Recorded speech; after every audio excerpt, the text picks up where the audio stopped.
Stocks வாங்கி விற்று தலைவலியோடு இருக்கிற இன்வெஸ்டராக நீங்கள் இருக்க வேணாம்னு நினைக்கிறீங்களா? மியூச்சுவல் ஃபண்டில் தாராளமாக நீங்கள் இன்வெஸ்ட் பண்ணலாம். 1 கோடி என்ற இலக்கை அடையலாம். சில ஆயிரம் சம்பாதிக்கக்கூடிய ஒரு முதலீட்டாளராக நீங்கள் இப்போ இருந்தாக்கணும். லட்சங்களை கடந்து 1 கோடியை நீங்கள் எட்ட முடியும். மைல்ஸ்டோன்ஸ் 12 அதற்கான ஒரு இடம் தான். அது உங்களுக்காக தான் உருவாக்கி இருக்கோம். இந்த பிளாட்ஃபார்ம் மூலமாக நீங்கள் நிச்சயமாக 1 கோடி என்ற இலக்கை அடைய முடியும். ஒவ்வொரு மைல்களாக கடந்து 1 கோடி உங்களுக்கு வந்து சேரும். கீழே உள்ள ஃபார்மை ஃபில் பண்ணுங்க, M2W சேருங்க, நிம்மதியாக இன்வெஸ்ட் பண்ணுங்க.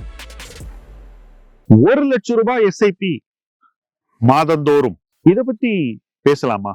பேச வேண்டிய தேவை என்ன அப்படின்னு நிறைய பேரு என்கிட்ட கேட்டிருக்காங்க.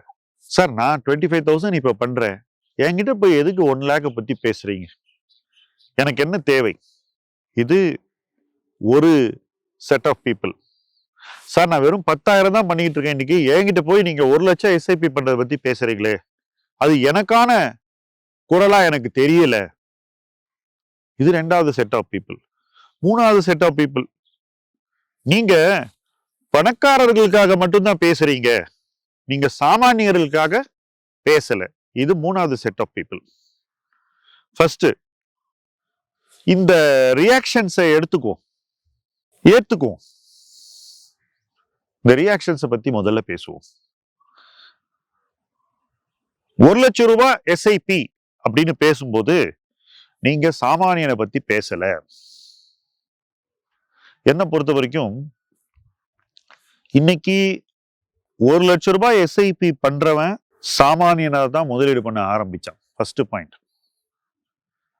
இன்னைக்கு 1 லட்சம் ரூபாய் எஸ்ஐபி செய்யக்கூடிய அந்த நபருடைய குடும்பம் விவசாய குடும்பம். அவங்க அப்பா சிறு விவசாயி. ஆனா அவன் முன்னேறி வந்து இன்னைக்கு 1 லட்சம் ரூபாய் எஸ்ஐபி பண்றான். நான் கேள்வியே கேட்டிருக்கேன், உங்க அப்பாவுக்கு தெரியுமா நீங்க 1 லட்சம் ரூபாய் மாதம் பங்குச்சந்தையில எஸ்ஐபி மூலமா இன்வெஸ்ட் பண்றீங்கன்னு? அதுக்கு விதவிதமா எனக்கு பதில்கள் கிடைச்சிருக்கு. தான் 1 லட்சம் ரூபாய் மாதம் எஸ்ஐபி பண்றோம் அப்படின்றத சொல்றதுக்கே தயங்கக்கூடிய ஒரு இடத்துல அந்த சாதனையாளன் இன்னைக்கு இருக்கான். இதுதான் நான் 1 லட்சம் ரூபாய் எஸ்ஐபியை பத்தி இவ்வளவு அழுத்தத்தோடு பேசுவதற்கான அடிப்படை காரணம். என்னிடம் 3000 ரூபாய் இருந்த போது நான் 1 கோடி ரூபாய் அச்சீவ் பண்ணோம் அப்படின்னு சொன்னேன். நான் 1 கோடி ரூபாய் அச்சீவ் பண்ணதுக்கு காரணம் நான் தைரியமா அதை சொன்னதுதான். ஏன்னா நான் அதுல இருந்து மெஷர் பண்றேன். 1 லட்சம் வந்து சேர்ந்துச்சா, அங்கேருந்து நம்ம 2 லட்சத்துக்கு போனோமா, அங்கேருந்து நம்ம 5 லட்சம் போனோமா, அடுத்தது 10 லட்சம் போனோமா, 10ல இருந்து 25க்கு வந்தோமா, 25ல இருந்து 50 எட்டினேனா, 50ல இருந்து 1 கோடி அப்பா வந்து சேர்ந்துட்டேன். ஒவ்வொரு மைல்கல்ல நான் அடையும் போதும் நான் எனக்கு நானே சொல்லிக் கொண்டேன். என்ன சொல்லிக்கிட்டேன் தெரியுமா? இந்த இடத்துக்கு வந்துட்டேன், இங்கேருந்து நான் சறுக்கி விழக்கூடாது அப்படின்னு நான் எனக்கு நானே சொல்லிக்கிட்டேன். மற்றவர்கள் நமக்கு சொல்வதை விட நமக்கு நாம என்ன செய்யணும், நாம என்ன செய்யக்கூடாதுன்னு சொல்லிக்கிறது இருக்கு பாருங்க, அதுதான் ரொம்ப பவர்ஃபுல்லான ஒரு சக்தி, ஒரு கருவி. அந்த கருவி தான் ஒரு முதலீட்டாளனை சரியான பாதையில இயக்கும். இப்ப இந்த 1 lakh எஸ்ஐபிக்கு வருவோம். 1 lakh எஸ்ஐபி நான் பண்ண போறேன்னு 10,000 ரூபாய் பண்ணக்கூடிய ஒரு முதலீட்டாளர் சொல்லிக்கிட்டே இருந்தானா என்ன நடக்கும் அவன் லைஃப்லன்னு கொஞ்சம் யோசிச்சு பாருங்க. அடுத்த இன்கிரிமெண்ட் வரும்போது, சம்பளம் உயரும் போது, வேலை மாறி அதிக சம்பளம் பெறும்போது, முதல்ல தன்னுடைய எஸ்ஐபி 10,000ல இருந்து எது வரைக்கும் உயர வேண்டும் அப்படின்னு அவன் சிந்திக்க ஆரம்பிக்கிறான்.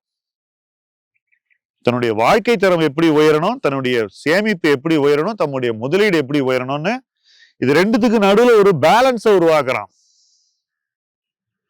தனக்குத்தானே சொல்லிக் கொள்கிறான், ஓகே என் சம்பளம் இவ்வளவு ஆயிடுச்சு,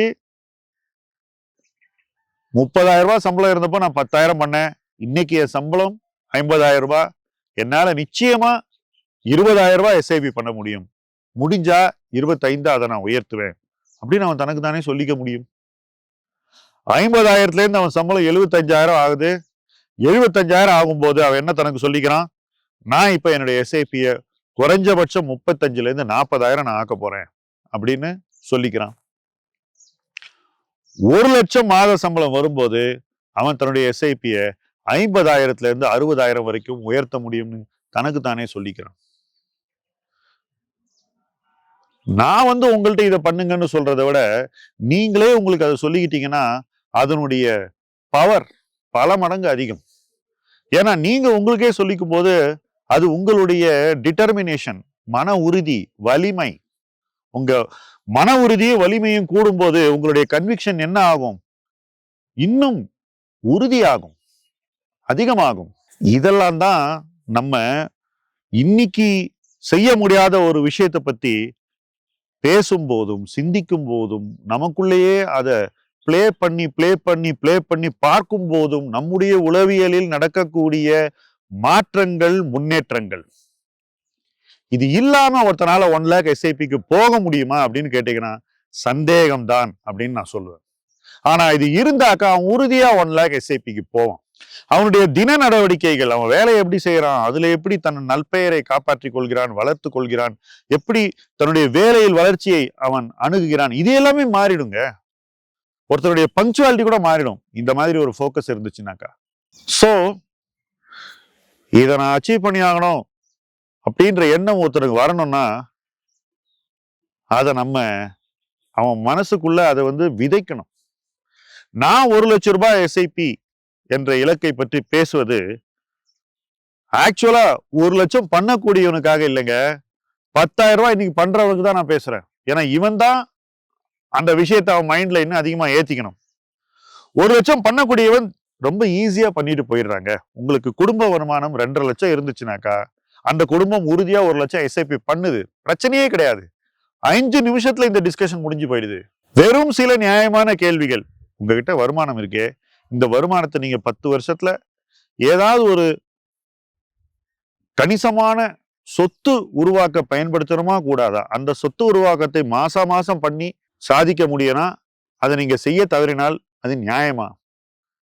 இந்த வாய்ப்பை நீங்க மிஸ் பண்ணலாமான்னு 3 கேள்வி கேட்டாலே பதில் வந்துடும். ஆனா 10,000 ரூபாய் செய்யறவனுக்கு நீ 1 லட்சம் பண்ணணும்னு சொல்லும் போது நம்ம அவனை பயமுறுத்தல, அவனை அச்சுறுத்தல, அவனை அந்நியப்படுத்தல.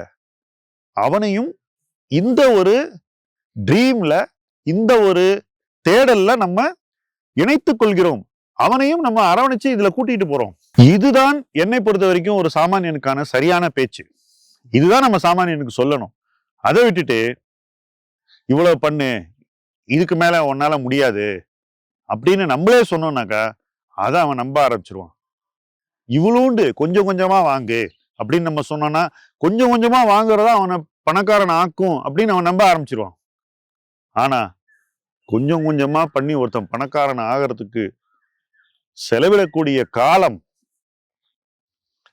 மிக அதிகமாக இருக்கும். அவன் இழந்த காலம்தான் அதிகமாக இருக்குமே தவிர அவன் வென்ற காலம் அதிகமாக இருக்காது. அதனாலதான் நம்ம 1 லட்சம் ரூபாய் SIP அப்படின்ற கான்செப்டை இவ்வளவு அழுத்தமா தொடர்ந்து சொல்லிக்கிட்டே இருக்கும். இன்னொரு விஷயத்தையும் நான் சொல்றேன்.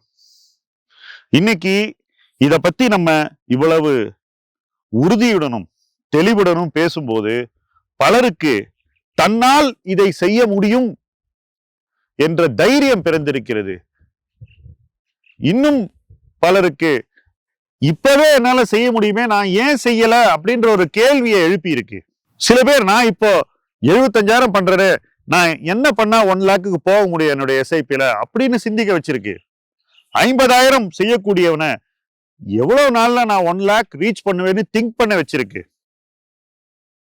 25,000 மாதம் SIP செய்யக்கூடியவனுக்கு என்னால 1 லட்சத்துக்கு போக முடியாது, ஆனா 30-35,000 இப்போ போக முடியும், அதுக்கு இன்னைக்கே எனக்கு சக்தி இருக்கு, அடுத்த சம்பள உயர்வில் நான் இன்னும் செய்வேன் என்று உறுதியாக